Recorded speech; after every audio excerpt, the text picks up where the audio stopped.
Hello guys. आज हम बात करेंगे पॉलिटी की। पॉलिटी में हम बात करेंगे इलेक्शन कमीशन ऑफ इंडिया की, भारत के निर्वाचन आयोग की, कि भारत का निर्वाचन आयोग क्या है, यह इसका काम क्या है और यह कैसे काम करता है, कौन सा आर्टिकल में है, कौन से पार्ट में है, कितने मेंबर हैं, इसकी सैलरी कितनी है। तो इसके बारे में पूरा डिटेल में बात करेंगे आज हम लोग इलेक्शन कमीशन ऑफ इंडिया के बारे में। तो चैप्टर का नाम है, सब लोग जान लें, इस चैप्टर का नाम है election commission of India. Election commission of India, Hindi में बोलेंगे भारत का निर्वाचन आयोग। भारत का निर्वाचन आयोग। तो भारत का जो निर्वाचन आयोग है उसका काम क्या है? तो इसका काम है जो भी हमारे देश में इलेक्शन करवाना हो रहा है, इस इलेक्शन को करवाना सुचारू रूप से, अच्छे ढंग से इसका काम है कि इलेक्शन को करवाना। तो यहाँ पर लिख लेंगे कि इसका काम क्या है। इलेक्शन कमीशन ऑफ इंडिया का, भारत का निर्वाचन आयोग का काम क्या है? इसका काम हमारे देश में चुनाव करवाना है। ठीक है, चुनाव करवाना है। इसका काम क्या है? हमारे देश में चुनाव करवाना है। तो इसका काम क्या है? हमारे देश में चुनाव करवाना। अगर बात करें कि ये कौन सा आर्टिकल में इसके बारे में बताया गया है, तो संविधान का एक आर्टिकल है, बात करेंगे according to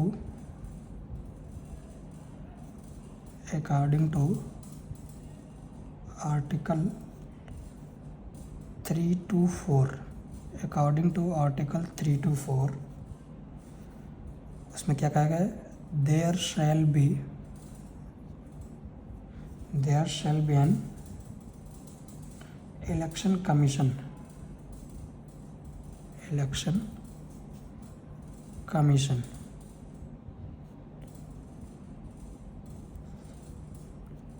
which is a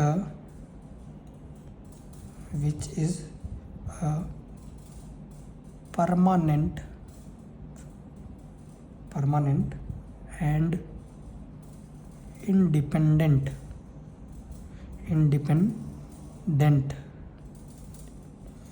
body. ठीक है, तो अकॉर्डिंग टू आर्टिकल 324 के अनुसार भारत में एक इलेक्शन कमीशन होना चाहिए जो क्या है? एक परमानेंट और इंडिपेंडेंट बॉडी है। ठीक है, according to article 324 there shall be an election commission which is a permanent and independent body. ठीक है, तो अगर बात करें कि इसको जो है, इसको मेंशन किया गया है part 15 and article 324 to 329 deals with it. Okay, election commission of India का जिक्र भाग 15 में किया गया है और आर्टिकल 324 से लेकर के 329 जो है वो इलेक्शन कमीशन ऑफ इंडिया के बारे में है। तो according to article 324 there shall be an election commission which is a permanent and dependent body and part 15 and article 324 to 329 deals with इट। ओके, अब अगर बात करें कि इलेक्शन कमीशन ऑफ इंडिया का है को अपॉइंट कौन करता है, तो हम इधर लिखेंगे the election commission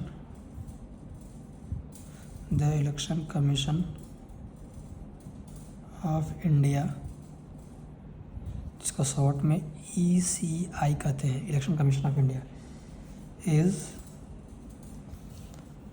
appointed by appointed by the President of India. President of India मतलब इलेक्शन कमीशन ऑफ इंडिया है, उसकी नियुक्ति कौन करता है? तो प्रेसिडेंट ऑफ इंडिया, भारत के राष्ट्रपति। मतलब इलेक्शन कमीशन की जो नियुक्ति करता है वो भारत के राष्ट्रपति हैं। भारत के राष्ट्रपति ही इलेक्शन कमीशन निर्वाचन आयोग की नियुक्ति करते हैं, ठीक है। और कितने समय के लिए करते हैं? For the period of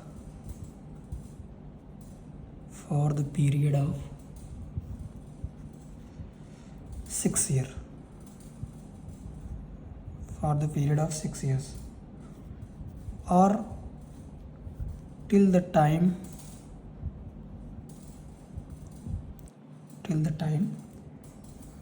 members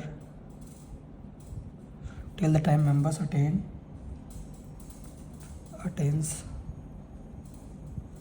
the age of 65 years.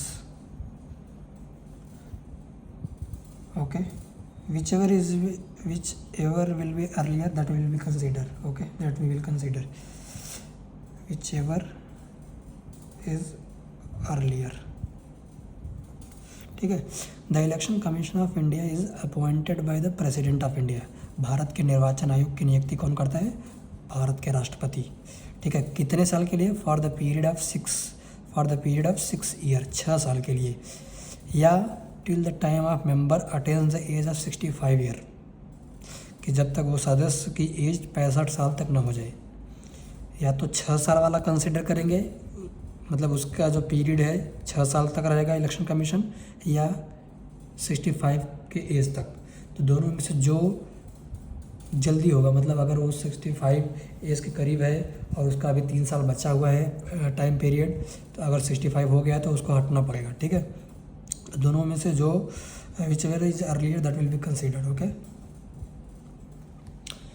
तो ये हो गया कि इसकी नियुक्ति कौन करता है और ये कौन से पार्ट में है इसका, और कौन सा आर्टिकल जो है वो इलेक्शन कमीशन के बारे में डील करता है, ठीक है। अगर इसको हिंदी में कहें, भारत के निर्वाचन आयोग की नियुक्ति भारत के निर्वाचन आयोग की नियुक्ति भारत के राष्ट्रपति द्वारा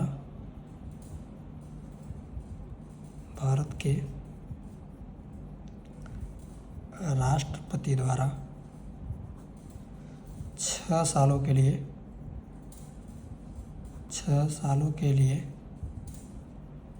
ठीक है, 6 सालों के लिए की जाती है या तो तब तक जब तक कि उसके सदस्यों की आयु 65 साल की ना हो जाए, ठीक है। दोनों में से जो पहले होगा उसको कंसिडर कर लेंगे, ठीक है। तो लिख लो इधर, दोनों में से जो पहले होगा वो मान्य होगा, ठीक है। मतलब भारत के निर्वाचन आयोग की नियुक्ति भारत के राष्ट्रपति द्वारा की जाती है, जो 6 सालों के लिए की जाती है। और एक और उसकी लिमिट है, कंडीशन है कि वो सदस्य की उम्र 65 साल से कम होनी चाहिए। अगर 65 साल से ज़्यादा हो गई तो वो इलेक्शन कमीशन नहीं चुना जा सकता है, ठीक है। चाहे उसका टाइम पीरियड बचा ही हो, जो 6 साल का है वो चाहे बचा ही हो, लेकिन वो नहीं कंटिन्यू नहीं कर सकता है, ठीक है। तो यहाँ तक हो गया। अगर हम बात करें कि इलेक्शन कमीशन ऑफ इंडिया में, ECI में कितने लोग हैं, okay. The election commission of India, the election commission of India consist of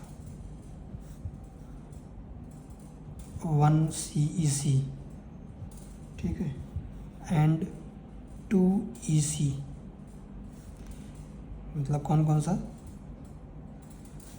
1 CEC and 2 EC, ठीक है। Election commission of India consist 1 CEC and 2 EC। CEC मतलब CEC मतलब chief election commissioner, chief election commissioner, और EC मतलब election commissioner, ठीक है, election commissioner. तो 2 election commissioner होते हैं और एक चीफ इलेक्शन कमिश्नर। हालांकि दोनों की पावर जो है वो सेम होती है। तो अगर चाहो तो यहाँ लिख लो, इन दोनों के पावर इक्वल होते हैं। ओके, इन दोनों के पावर इक्वल होते हैं, ठीक है। तो इलेक्शन कमीशन ऑफ इंडिया में भारत का निर्वाचन आयोग में एक चीफ इलेक्शन कमिश्नर होता है और 2 इलेक्शन कमिश्नर होते हैं। ओके, एक मुख्य निर्वाचन आयुक्त और 2 निर्वाचन आयुक्त। ओके, लेकिन दोनों के पावर जो है वो बराबर होते हैं। चाहे चीफ इलेक्शन कमिश्नर की बात कर लो, चाहे इलेक्शन कमिश्नर की बात कर लो, दोनों के पावर जो होंगे वो बराबर होंगे, ठीक है। इन दोनों को ही राष्ट्रपति द्वारा अपॉइंट किया जाता है, ठीक है। चाहो तो लिख लो, इन दोनों को ही अपॉइंट किया जाता है। इन चीफ इलेक्शन कमिश्नर और इलेक्शन कमिश्नर सबको प्रेसिडेंट द्वारा ही अपॉइंट किया जाता है, अपॉइंटेड बाय प्रेसिडेंट, ठीक है। अगर बात करें एक इसके बारे में कि पहले है ना जो पहले जो है सिर्फ एक ही इलेक्शन कमिश्नर होता था, ठीक है। लेकिन बाद में इसको जो है 2 एडिशनल कर दिया गया, ये 2 इलेक्शन कमिश्नर को ऐड कर दिया गया। पहले एक ही था। चाहो तो लिख लो इसको, नोट में डाल के लिख लो कि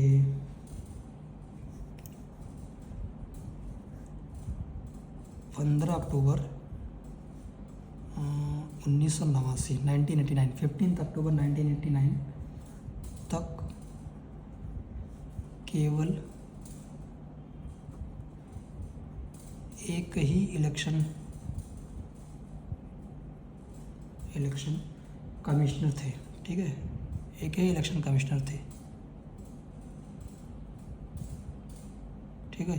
15 अक्टूबर 1989 तक केवल एक ही इलेक्शन कमिश्नर थे, लेकिन 16 अक्टूबर 1989 को पहली बार 2 और इलेक्शन कमिश्नर की नियुक्ति की गई, ठीक है। पहली बार 2 और इलेक्शन कमिश्नर की नियुक्ति की गई,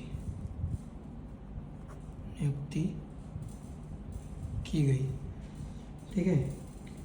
लेकिन ये ज़्यादा दिन तक नहीं चला। ओके, वो टाइम पे 15 अक्टूबर 1989 तक एक ही था, लेकिन 16 अक्टूबर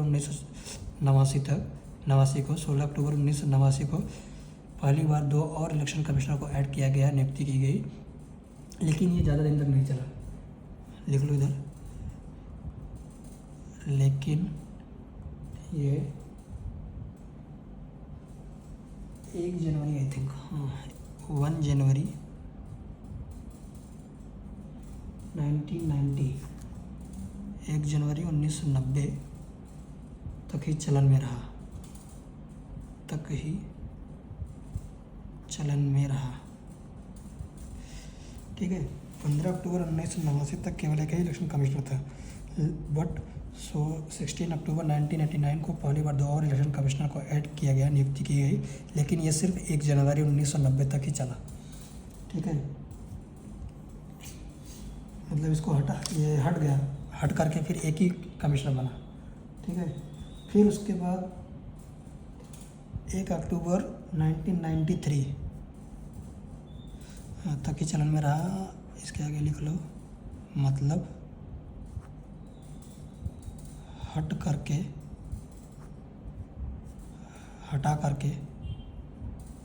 करके फिर एक ही हो गया, ऐसे लिख लो। ठीक है, तो जो 2 को ऐड किया गया था वो बस 1990 तक ही चला, 1 जनवरी 1990 तक ही चला, फिर बाद में हटा करके उसको एक ही कर दिया गया पहले की तरह। लेकिन 1 अक्टूबर 1993 में को फिर 2 इलेक्शन कमिश्नर की नियुक्ति की गई,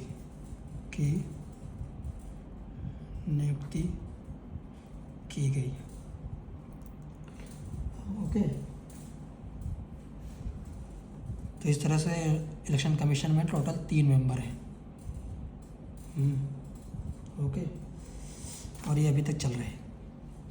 तो पहले क्या था, 15 अक्टूबर 1989 तक केवल एक ही इलेक्शन कमिश्नर था, लेकिन 16 अक्टूबर 1989 को 2 और इलेक्शन कमिश्नर की नियुक्ति की गई, लेकिन ये ज़्यादा दिन तक नहीं चला, ये सिर्फ 1 जनवरी 1990 तक ही चला। उसके बाद हटा करके इसको फिर से एक ही कर दिया गया। लेकिन 1 अक्टूबर 1993 को फिर 2 इलेक्शन कमिश्नर की नियुक्ति की गई। अब टोटल 3 मेंबर हैं, तब से लेकर के अब तक टोटल 3 मेंबर हैं अभी तक। ओके, 1 चीफ इलेक्शन कमिश्नर और 2 इलेक्शन कमिश्नर। ओके, तो यहाँ तक समझ में आया।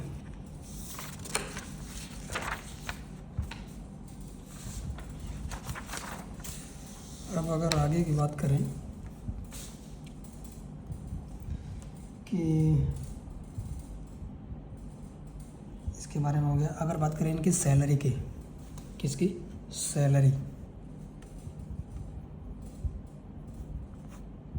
की बात करें, वेतन की बात करें, ठीक है, तो इनका वेतन कितना है? इनका वेतन जो है इक्वल टू द जज of supreme court, equal to the जज of supreme court. Okay, equal to the जज ऑफ सुप्रीम कोर्ट। और सुप्रीम कोर्ट के जज की सैलरी कितनी है? 2,50,000, 2,50,000। ओके, सो 2,50,000 पर मंथ। तो सैलरी कितनी है इनकी? इलेक्शन कमिश्नर ऑफ इंडिया के जो इलेक्शन कमिश्नर है उनकी सैलरी कितनी है? इक्वल टू द जज of supreme court, 2,50,000 rupees per month. और इनको रिटायरमेंट के बाद पेंशन भी मिलता है, लिख लो इधर, and after retirement 50% pension. Okay, इनकी जो सैलरी है 2,50,000 है, 2.5 लाख रुपया सैलरी है पर मंथ, जो कि सुप्रीम कोर्ट की भी जज की भी सैलरी उतनी ही है। और इसको रिटायरमेंट के बाद 50% पेंशन भी मिलता है। ओके, तो ये हो गया।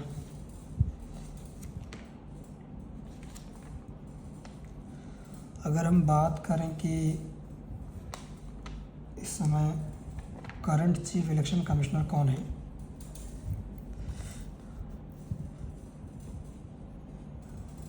Current chief election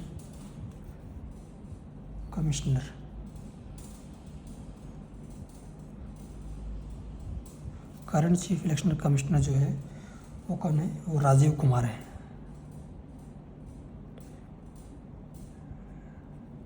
Rajiv Kumar है, ठीक है।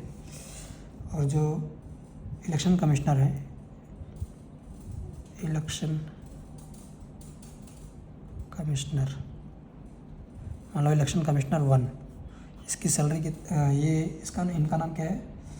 तो इनका नाम है सुखबीर सिंह, इनका नाम है सुखबीर सिंह संधू, सुखबीर सिंह संधू। और दूसरे जो हैं इलेक्शन कमिश्नर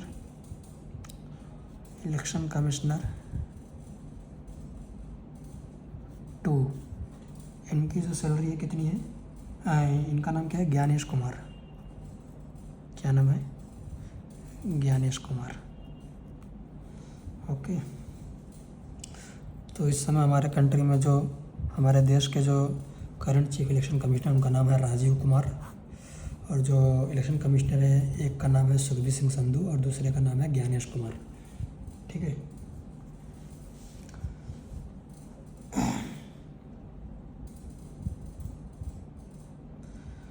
तो ये हो गया। अब अगर बात करें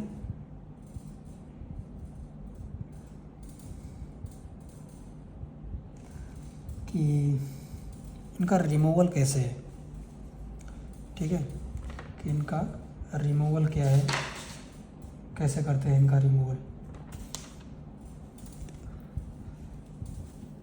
इधर हेडिंग डालो, removal of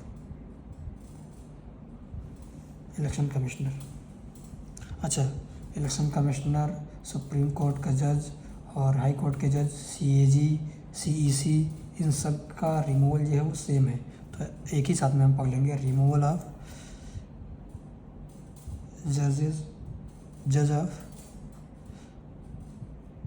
SC, supreme Court, High court, computer editor general, CAG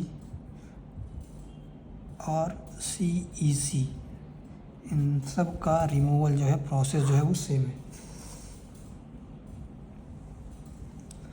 अच्छा, ये जो प्रोसेस है, ये जो प्रोसेस अभी हम बताएंगे, वो प्रोसेस जो है वो यूएसए से लिया गया है। This process borrowed from USA. Okay, removal of जजेस of supreme Court, High Court, CAG and CEC, this process borrowed from USA, ठीक है।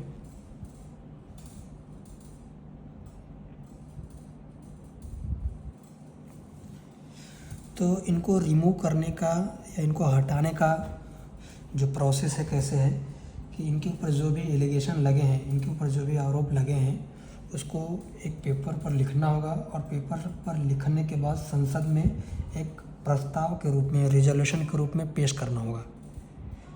समझ में आया? मतलब इनके ऊपर जो भी एलिगेशन लगे हैं, जब हटाएंगे तो इनके ऊपर कुछ ना कुछ रीज़न होगा, किसी न किसी रीज़न की वजह से हटाएंगे। तो इनके ऊपर जो भी एलिगेशन लगे हैं, जो भी आरोप लगे हैं, उसको रिटन में एक पेपर में लिखना पड़ेगा और लिख करके संसद में इसको एक रिजोल्यूशन के रूप में, एक प्रस्ताव के रूप में पेश करना पड़ेगा, ठीक है। तो वो रिजोल्यूशन क्या है, ठीक है,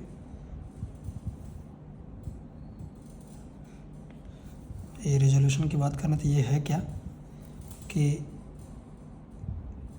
इनके ऊपर जो भी आरोप लगे हैं, जो भी आरोप हैं, उसे रिटन में देना पड़ेगा। उसे एक पेपर पर लिखिए, ठीक है, एक पेपर पर लिखिए और उस पेपर को संसद में प्रस्ताव के रूप में पेश करिए। और उस पेपर को संसद में, पार्लियामेंट में रेजोल्यूशन के रूप में, संसद में प्रस्ताव मतलब रेजोल्यूशन के रूप में पेश करिए, ठीक है, पेश करेंगे। तो रेजोल्यूशन का मतलब क्या है? रेजोल्यूशन का मतलब यही है कि जो भी इनके ऊपर एलिगेशन लगे उसको एक पेपर में लिखेंगे और उस पेपर को संसद में पेश करेंगे। ठीक है, तो अगर रेजोल्यूशन की बात करें तो उसको पेश कहाँ करेंगे? उसको हम दोनों सदनों में से किसी में भी पेश कर सकते हैं, एनी ऑफ द हाउस। ठीक है, चाहे वो लोकसभा में पेश करें, चाहे वो राज्यसभा में पेश करें, RS, चाहे लोकसभा में चाहे राज्यसभा में। रेजोल्यूशन का कहाँ पेश करना है? चीज़ किसी में भी लिख लो इधर, either house of the parliament,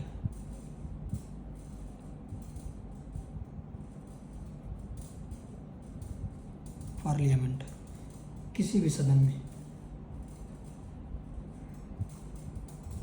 ठीक है, किसी भी सदन में पेश कर सकते हैं,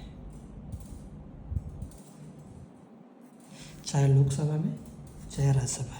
ये क्या है? लोकसभा, और इसको क्या बोलेंगे? राज्यसभा।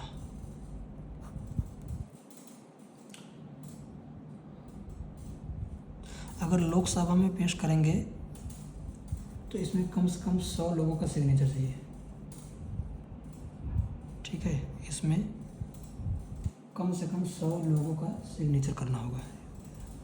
इसमें कम से कम, लिख लो इधर, कम से कम 100 लोगों को सिग्नेचर करना होगा, साइन करना होगा। ठीक है, इसके जो मेंबर होंगे लोकसभा में, कम से कम उसमें 100 लोग जो है उसको सपोर्ट करने चाहिए। 100 लोगों का साइन करना पड़ेगा उस पेपर पे। और अगर राज्यसभा में पेश कर रहे हैं तो इसमें 50 लोगों का चाहिए। इसमें कम से कम 50 लोगों का साइन चाहिए, 50 लोगों का, 50 लोगों को साइन करना होगा। ठीक है, साइन करना होगा, सिग्नेचर करना होगा।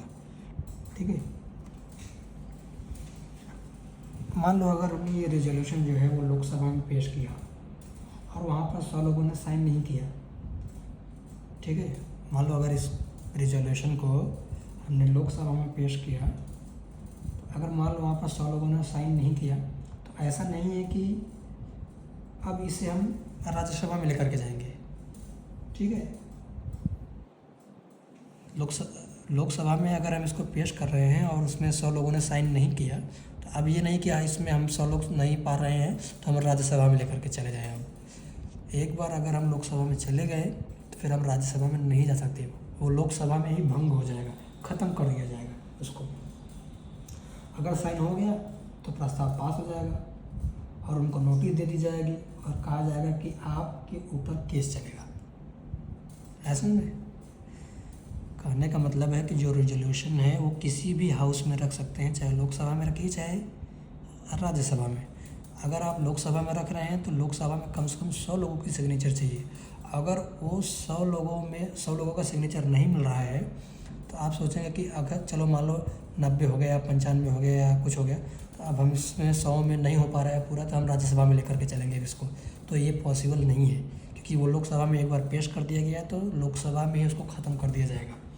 अगर वो पास हो गया, 100 लोगों ने साइन कर दिया, तो प्रस्ताव पास हो जाएगा, वो रेजोल्यूशन पास हो जाएगा, तो उनको नोटिस दे दी जाएगी। इलेक्शन कमिश्नर जो भी है, चाहे चीफ इलेक्शन कमिश्नर हो चाहे इलेक्शन कमिश्नर हो, उनको नोटिस दे दी जाएगी और कहा जाएगा कि आपके ऊपर ये एलिगेशन लगा है और अब आपके ऊपर लीगल कार्रवाई होगी, केस चलेगा। ऐसे में इतनी बात समझ में आ गई। अगर चाहो तो यहाँ पर लिख लो नोट। मान लीजिए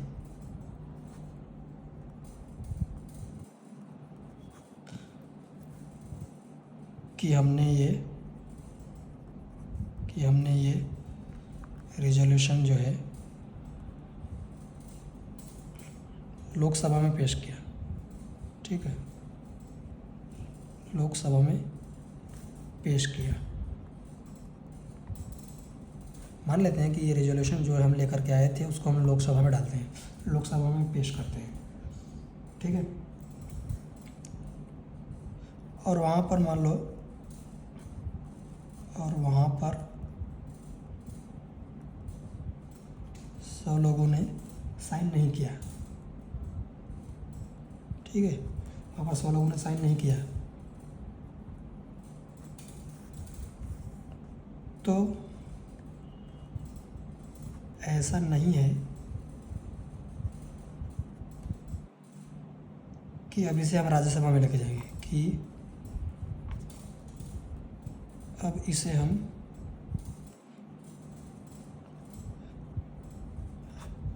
राज्यसभा में ले जाएं।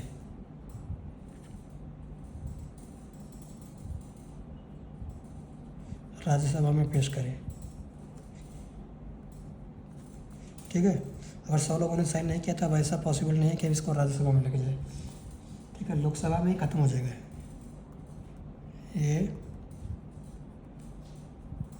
लोकसभा में ही ख़त्म हो जाएगा। असल में अगर साइन हो गया, अगर साइन हो गया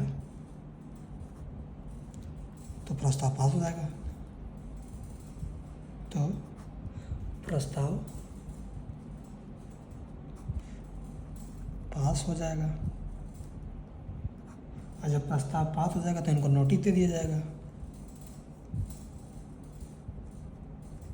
और उनको नोटिस दे दिया जाएगा। और नोटिस में क्या होगा, नोटिस में कहा जाएगा कि भाई आप आरोपी पाए गए हैं, आपके ऊपर ये एलिगेशन लगाया गया है और इतने लोगों ने साइन किया, अब ये प्रस्ताव पास हो गया है, अब आपके ऊपर केस चलेगा, ठीक है। नोटिस दे दी जाएगी और कहा जाएगा कि आपके ऊपर केस चलेगा।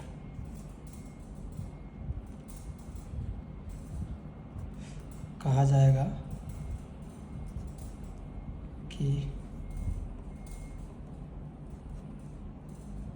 आपके ऊपर केस चलेगा। तो आई बात समझ में, जो ये रिजोल्यूशन है, रिमूवल है जो सीईसी का, चीफ इलेक्शन कमिश्नर का, वो तो सेम है सुप्रीम कोर्ट के जज का भी, हाई कोर्ट के भी जज का, सीएजी का भी और चीफ इलेक्शन कमिश्नर का भी, ये सब का प्रोसेस सेम है। तो इस रेजोल्यूशन को क्या करना है कि जो भी इनके ऊपर एलिगेशन लगे उसको एक पेपर में लिख करके रेजोल्यूशन के फॉर्म में, रेजोल्यूशन के रूप में इसको पार्लियामेंट में हम प्रस्तुत करेंगे, प्रस्ताव रखेंगे। इसके बाद वो प्रस्ताव हम किसी भी सदन में रख सकते हैं, इधर लोकसभा और राज्यसभा। अब अगर हम लोकसभा में रख दिए हैं तो उसमें हमें कम से कम 100 लोगों का सिग्नेचर चाहिए, 100 मेंबर्स का सिग्नेचर चाहिए, ठीक है। और अगर राज्यसभा में रख दिए हैं तो 50 लोगों का चाहिए। अब अगर लोकसभा में रखे हैं और मान लीजिए कि 100 लोगों ने साइन नहीं किया, तो अब ऐसा नहीं है कि अब वहाँ पर 100 लोगों ने साइन नहीं किया था अब इसको हम दोबारा फिर राज्यसभा में लेकर के जाएंगे, नहीं, वो वहीं पर ख़त्म हो जाएगा। लेकिन अगर वहाँ पर 100 लोगों ने साइन कर दिया तो क्या होगा, प्रस्ताव पास हो जाएगा, रेजोल्यूशन जो है वो पास हो जाएगा, और जो जिनको हटाने का है सीईसी को, उनको नोटिस दे दी जाएगी और उनसे कहा जाएगा कि भाई आपके ऊपर अब केस चलेगा। तो आई बात समझ में, तो यहाँ तक हो गया। ये भी उम्मीद है कि ये अच्छे से समझ में आया होगा आपको भी। और अगर आप बात करें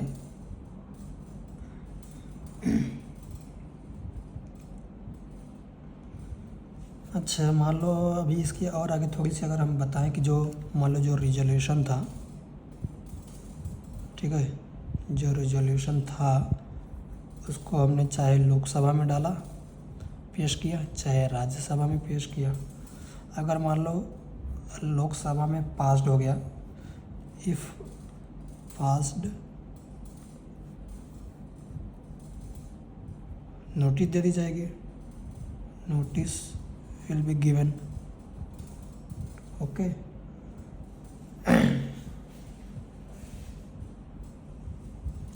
तो ये जो नोटिस है, ये जो नोटिस है, नोटिस का भी एक टाइम पीरियड, नोटिस का जो टाइम पीरियड है वो फिक्स नहीं है। ये जो नोटिस दी जाएगी, नोटिस का टाइम पीरियड जो है वो फिक्स नहीं है। नोटिस का टाइम पीरियड फिक्स नहीं है, ठीक है। ये 5 दिन, 10 दिन, 20 दिन, 50 दिन तक का हो सकता है, हाँ? तो याद रखना 50 दिन तक का हो सकता है।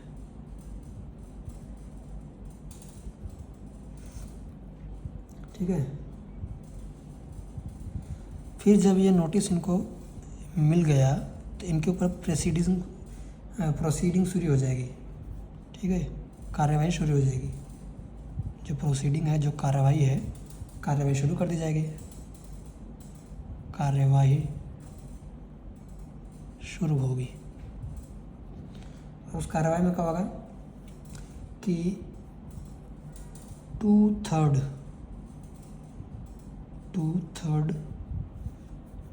प्रेजेंट एंड वोटिंग, वी मतलब प्रेजेंट, वी मतलब वोटिंग, 2/3 प्रेजेंट एंड वोटिंग मतलब जितने लोग प्रेजेंट हों उसमें से 2/3 लोगों की वोटिंग चाहिए। समझ में आया? मतलब जितने लोग प्रेजेंट हैं उसमें से 2/3 लोगों की वोटिंग चाहिए। लिख लो इधर, मतलब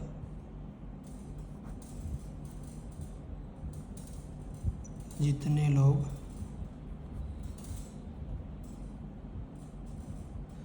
प्रेजेंट हो उसमें से 2/3 लोगों की वोटिंग चाहिए। ये लोकसभा की बात हो रही है, ठीक है। ओके, तो जितने लोग प्रेजेंट है, अगर उसमें से 2/3 लोगों की वोटिंग हो गई, उसके पक्ष में हो गई, उसको हटाने के पक्ष में हो गए, तब क्या होगा, प्रेसिडेंट साइन कर देंगे। Then president will do signature, president signature कर देंगे। उसके बाद देन रिमूव्ड, उनके बाद उनको हटा दिया जाएगा। असल में तो कहने का मतलब है कि जब उनको नोटिस दे दी जाएगी तो उनके ऊपर कार्रवाई चलेगी। अब वो कार्रवाई में अब उसमें 2/3 है प्रेजेंट एंड वोटिंग, मतलब उसमें जितने लोग प्रेजेंट हैं उसमें से 2/3 को वोट करना पड़ेगा, उसके पक्ष में होना पड़ेगा, हटाने के पक्ष में।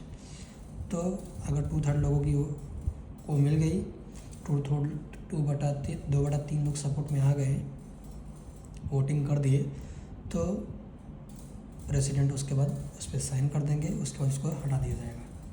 अच्छा, ये जो है 2/3 of P&V present and voting, इसको बोलते हैं special majority. This is known as special majority, ठीक है। मतलब स्पेशल मेजॉरिटी चाहिए उसको हटाने के लिए।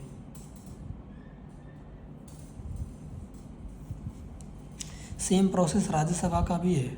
अगर पास हो गया, इफ़ पास्ड, तो नोटिस दे दी जाएगी। नोटिस दी गई तो नोटिस का टाइम पीरियड कुछ भी हो सकता है। उसके बाद उसके ऊपर कार्रवाई चलेगी।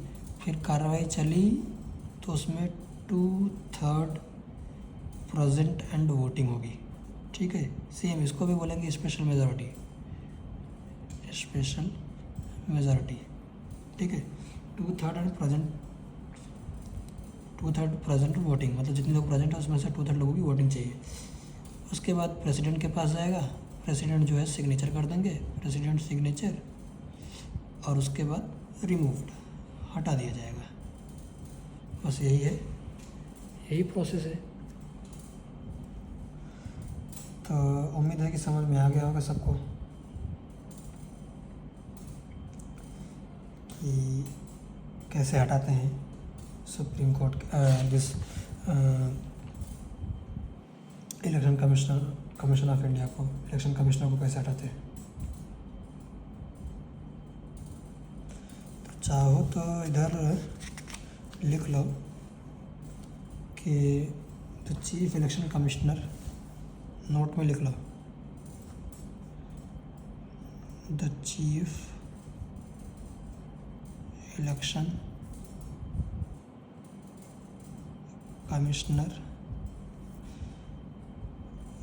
Can be removed by the parliament, ठीक है, in the same manner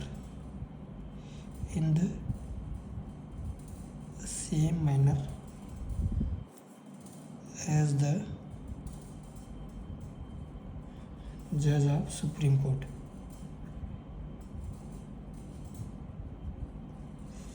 okay, ये चीफ इलेक्शन जो हमने ये बताया है सारी चीज़ें, वो चीफ इलेक्शन कमिश्नर के बारे में है कि चीफ इलेक्शन कमिश्नर को कैसे रिमूव करेंगे। ठीक है, इलेक्शन कमिश्नर के बारे में, चीफ इलेक्शन कमिश्नर के बारे में है। तो यहाँ पर नोट डाल के लिख लो कि that two election commissioner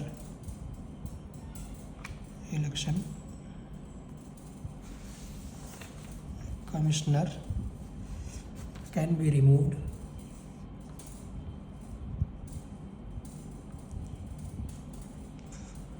directly, can be removed by the President of India. President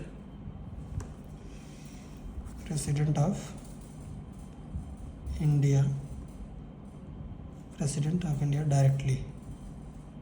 ये जो चीफ इलेक्शन जो इलेक्शन कमिश्नर है, चीफ इलेक्शन कमिश्नर नहीं, इलेक्शन कमिश्नर, दो जो इलेक्शन कमिश्नर हैं, उन दोनों इलेक्शन कमिश्नर को प्रेसिडेंट ऑफ इंडिया और भारत के राष्ट्रपति जो हैं वो डायरेक्ट हटा सकते हैं। लेकिन कब? Recommendation of chief election commissioner, chief election commissioner के रिकमेंडेशन पर, directly on the recommendation of CEC, chief election commissioner. ठीक है, जो दो इलेक्शन कमिश्नर हैं उनको हटाने के लिए राष्ट्रपति डायरेक्ट हटा सकती हैं, लेकिन कब? जब CEC, चीफ इलेक्शन कमिश्नर, उनको रिकमेंड करेंगे। ऐसा में तो ये पता चल गया कि इनका इम्पीचमेंट कैसा होगा, मतलब इनको हटाया कैसे जाएगा, रिमूवल कैसे है। ये सारी चीज़ें समझ में आ गई होंगी।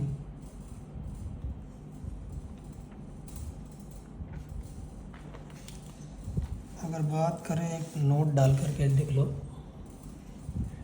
एक important note,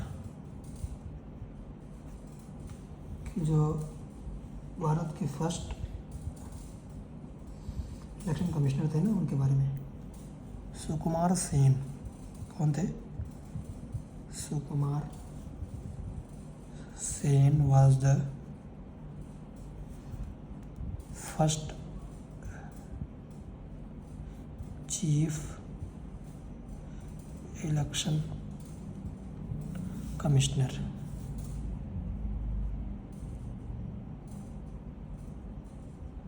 okay, of India. कब थे ये? From 1950 to 1958। असल में Sukumar Sen was the first chief election commissioner of India from 1950 to 1958। एक और नोट करके लिखो महिला के बारे में, VS Ramdevi was the first woman to become chief election commissioner of India.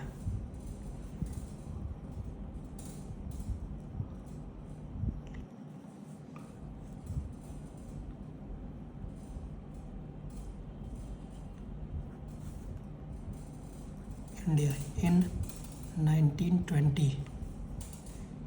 Okay, अगर पूछा जाए कि फर्स्ट चीफ इलेक्शन कमिश्नर कौन थे इंडिया के, तो हम कह सकते हैं कि वी एस रामा देवी। ठीक है, अगर मेल की बात करें तो सुकुमार सेन, लेकिन फीमेल की बात करें तो वी एस रामा देवी। ठीक है,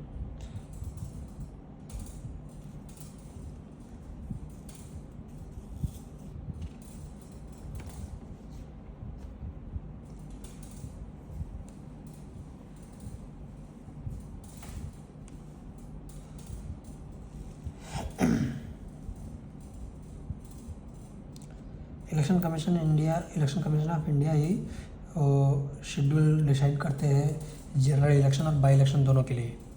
तो नोट करके लिख लो, election commission of India decide the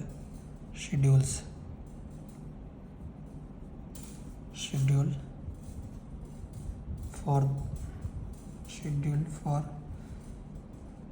conduct of both general elections and by-election. Okay, Election Commission of India decide the schedule for conducting both general election and by-election. ऐसा में अब अगर हम बात करें कि जिस दिन वोटिंग होती है या वोटर्स डे कब मनाया जाता है, नेशनल वोटर्स डे, तो ये मनाया जाता है 25 जनवरी, 25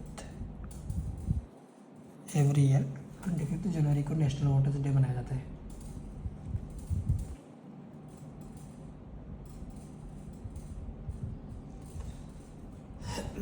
अगर हम बात करें कि इसके पावर क्या है, इलेक्शन कमीशन का पावर क्या है और इनका फंक्शन क्या है, इसका काम क्या है, इसके बारे में बात करते हैं। ठीक है, चलो लिख लो, हेडिंग डालो,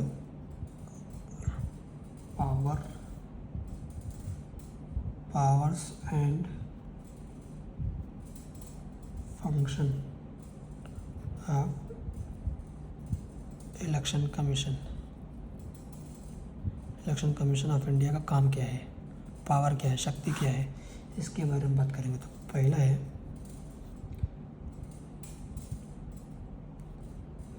इसका मेन काम है इलेक्शन करवाना, फेयर इलेक्शन करवाना। ठीक है, पक्षपात वाला नहीं, फेयर इलेक्शन, धांधली वाला नहीं, फेयर इलेक्शन कराना। द मेन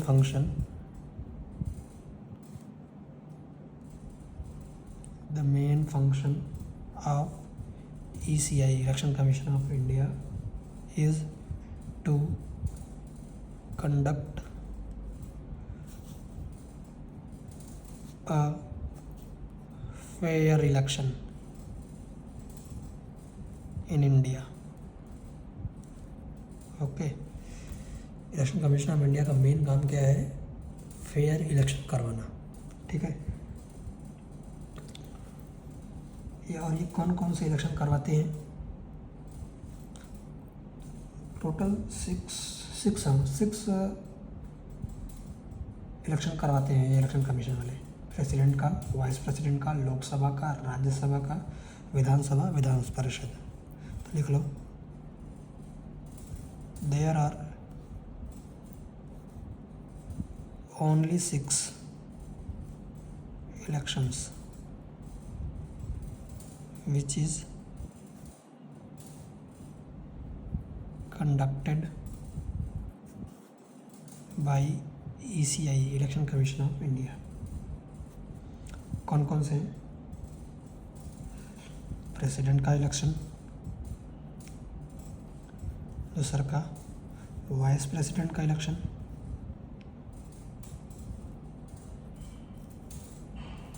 तीसरा लोकसभा का इलेक्शन, चौथा राज्यसभा का इलेक्शन, पांचवा विधानसभा का इलेक्शन,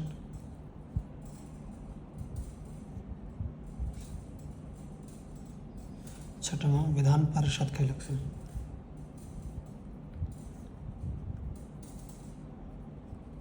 ठीक है, तो इलेक्शन कमीशन जो है वो सिर्फ ये 6 इलेक्शन करवाती है, 6 चुनाव करवाती है। Okay, president, vice president, Lok Sabha, Rajya Sabha, Vidhan Sabha, Vidhan Parishad. Okay, किसके द्वारा? By election commissioner of India,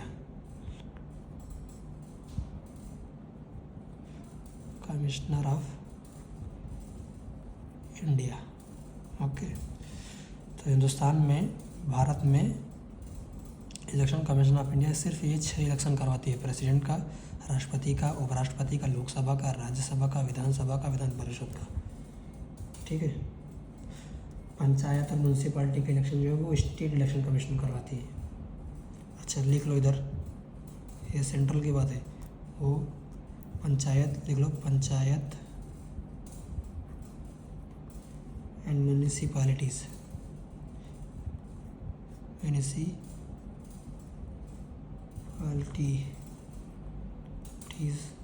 elections both are conducted by state election commission, SEC, state election commission. Panchayat और म्यूनसिपालिटी का जो इलेक्शन, नगर निगम का जो इलेक्शन है, ये स्टेट इलेक्शन कमिश्नर करवाती है। ठीक है,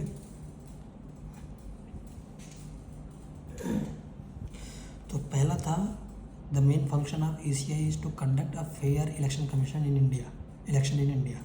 वो कौन कौन से इलेक्शन करवाती है? ये सब फेयर इलेक्शन करवाना है, इसका काम है, मेन काम। अगर बात करें दूसरे पॉइंट की, दूसरा काम क्या है इसका? इसका दूसरा काम है वोटिंग लिस्ट प्रिपेयर करना टाइम टू टाइम। ठीक है, हर बार के चुनाव में इसका वोटिंग लिस्ट तैयार करना कि कितने लोग मर गए, कितने लोगों को नया ऐड किया गया, इन सब की लिस्ट तैयार करना। तो लिख लो, to prepare the voting list, okay, to time,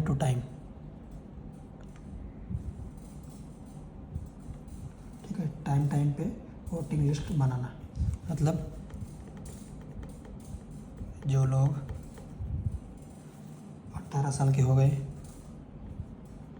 18 साल के हो गए हैं, हो गए, उनका नाम चुनावी सूची में डाल देना, चुनावी सूची में डालना। और जो लोग मर गए,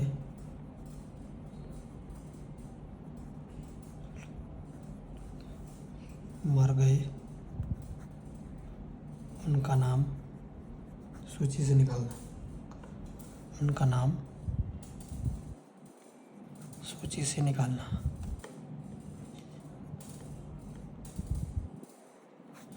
मतलब पहला तो था काम इसका फेयर इलेक्शन करवाना, दूसरा काम है इसका कि वोटिंग लिस्ट तैयार करना। मतलब जो लोग 18 साल के हो गए हैं उनको वोटिंग लिस्ट में ऐड करना, चुनावी सूची में डालना, और जो लोग मर गए हैं उनको वो पुराने लिस्ट में से निकाल देना। ठीक है, तीसरा है नई टेक्नोलॉजी को अडॉप्ट करना, to adopt the new technology, adopt the new technology. जैसे इन्होंने वीवी पैट नाम सुना ना, वीवी पैट, हाँ, जैसे इन्होंने वीवी पैट को अडॉप्ट किया था। वीवी पैट का मतलब, वीवी पैट इसका फुल फॉर्म है, वीवी पैट का मतलब voter verification paper audit trail, हाँ, इसका नाम है voter verified paper audit trail, या इसको दूसरा भी है voter verifiable paper audit trail. Okay, मतलब जब ईवीएम पे बवाल हो गया था ना, तो उसके बाद ये वीवीपैट का सिस्टम लेकर के आए लोग। जब ईवीएम वाले पे बवाल हुआ था तो उसके बाद ये वीवीपैट का सिस्टम लेके आए थे। लिखना चाहो तो लिख लो अपने समझने के लिए। ईवीएम का बवाल होने पर मैं लिखा रहा हूँ, ईवीएम का बवाल होने की वजह से नई तकनीक शुरू की गई।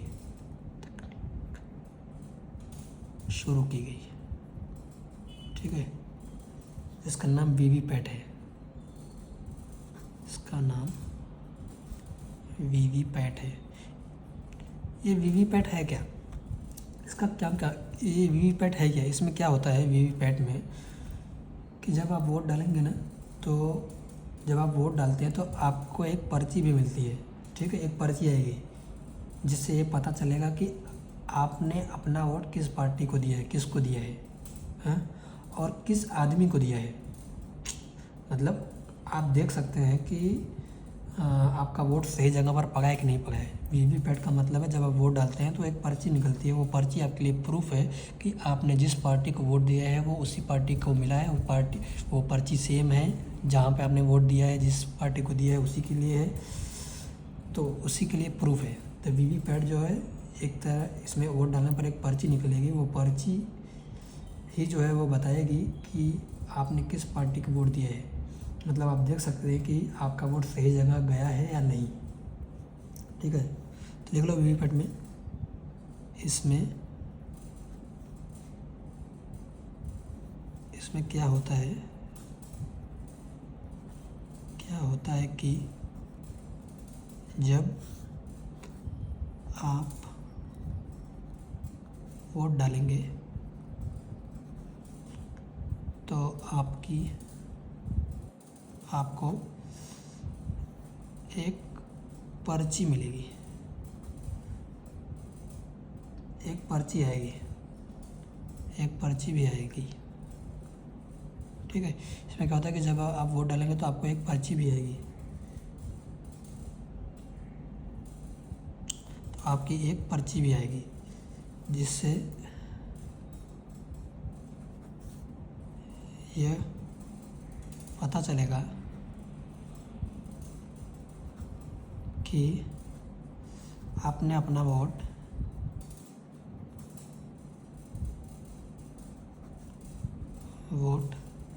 किस आदमी को दिया है, किस पार्टी को और किस आदमी को दिया है, कौन से कैंडिडेट को दिया है, किस आदमी को दिया है। मतलब आप देख सके कि आपने जो जिसको वोट डाला है वो करेक्ट सही जगह पे आपका वोट गया है कि नहीं गया है। ठीक है, तो ये 3 चीज़ हो गया। चौथा है, 4th नंबर, नई पॉलिटिकल पार्टीज़ का रजिस्ट्रेशन कराना और उनको सिंबल अलॉट करना। इलेक्शन कमिश्नर का काम क्या है? इलेक्शन कमीशन का कि नई पॉलिटिकल पार्टी, जो भी नई पॉलिटिकल पार्टी फ्यूचर में बन रही हैं, आ रही हैं, उनका रजिस्ट्रेशन करना और उनको एक सिंबल अलॉट करना। तो लिख लो registration of new political parties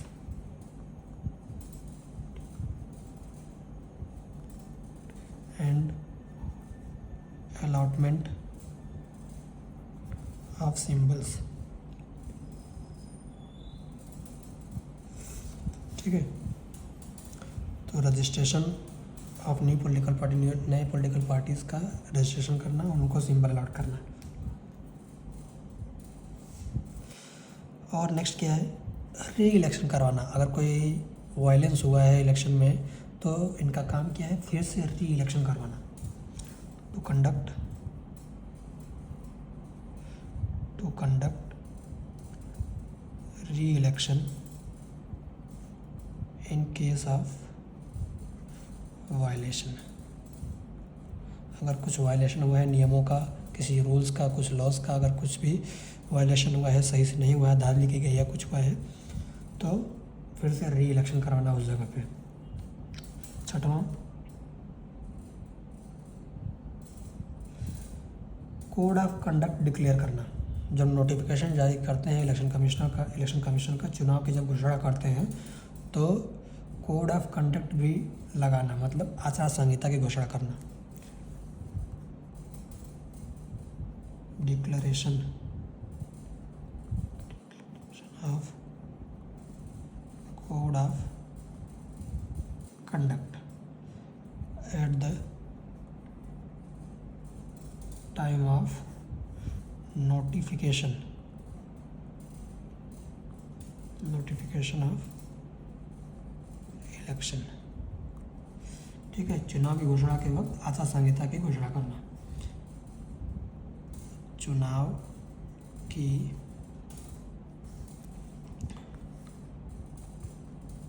घोषणा के वक्त आचार संहिता की घोषणा करना। की घोषणा करना। ठीक है, तो कोड ऑफ कंडक्ट मतलब आचार संहिता मतलब सेक्शन 144 धारा 144। आचार संहिता मतलब एक कोड ऑफ कंडक्ट है। कोड ऑफ कंडक्ट मतलब आचार संहिता, मतलब धारा 144 धारा 144। ठीक है, ये अगर आपको मालूम नहीं है कि आचार संहिता क्या होता है तो इसके बारे में हम बताएंगे। मतलब आचार संहिता का मतलब है कि सड़क पर भीड़ इकट्ठी ना हो, क्राउड ना हो, क्योंकि धारा 144 लगी है। ठीक है, घर पर जितने भी हथियार या पिस्टल, तलवार जो भी है वो पुलिस स्टेशन में ले जाकर के जमा करना पड़ता है। और सरकार किसी जो है गवर्नमेंट जो है वो किसी भी IAS IPS ऑफिसर या प्रमोशन, ट्रांसफ़र और सस्पेंशन कुछ नहीं कर सकता। सब जो जैसे हो वैसे इस तरह से रहना पड़ेगा। मतलब किसी का ट्रांसफ़र नहीं, किसी का सस्पेंशन नहीं, किसी का प्रमोशन नहीं कर सकते। ठीक है, और सरकार जो है, पार्टीज़ जो हैं वो पब्लिक को, जनता को लुभाने के लिए कोई भी वेलफेयर स्कीम लागू ना करे। ठीक है, आचार संहिता का मतलब यही है। आचार संहिता का मतलब है कि सड़क पर भीड़ लोग इकट्ठा ना हो, और घर पर जितने भी हथियार वगैरह हैं वो सब पुलिस स्टेशन में जमा कर दे ले जा करके।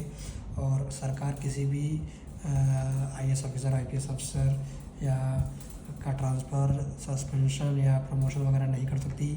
और सरकारें जो है वो किसी भी कोई भी वेलफेयर स्कीम लागू नहीं कर सकती, या मतलब कि लुभावनी स्कीम नहीं चालू कर सकती। ये होता है धारा 144 का मतलब।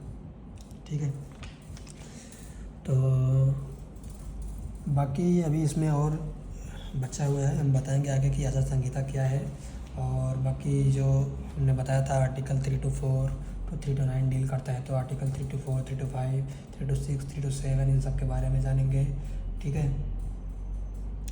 आगे और सारी चीज़ें के बारे में जानेंगे कि इसमें जो है वोटिंग एज क्या है, फिर इसमें अमेंडमेंट कैसे किया गया, या जो इलेक्टोरल इंक है वो किससे बनता है, कहाँ बनता है। ठीक है, आगे बात करेंगे पोल की भी बात करेंगे, एग्ज़िट पोल क्या होता है, ओपिनियन पोल क्या होता है। ठीक है। और इन सब चीज़ों के बारे में आगे हम बात करेंगे डिटेल में थोड़ा और, ओके, नेक्स्ट वीडियो में। ओके, अगर आपने हमारा चैनल सब्सक्राइब नहीं किया है तो चैनल ज़रूर सब्सक्राइब करें, लाइक करें, शेयर करें, ओके। और भारी से भारी संख्या में आप हमारे इस चैनल पर विज़िट करें। Thank you so much for watching. मिलते हैं नेक्स्ट वीडियो में।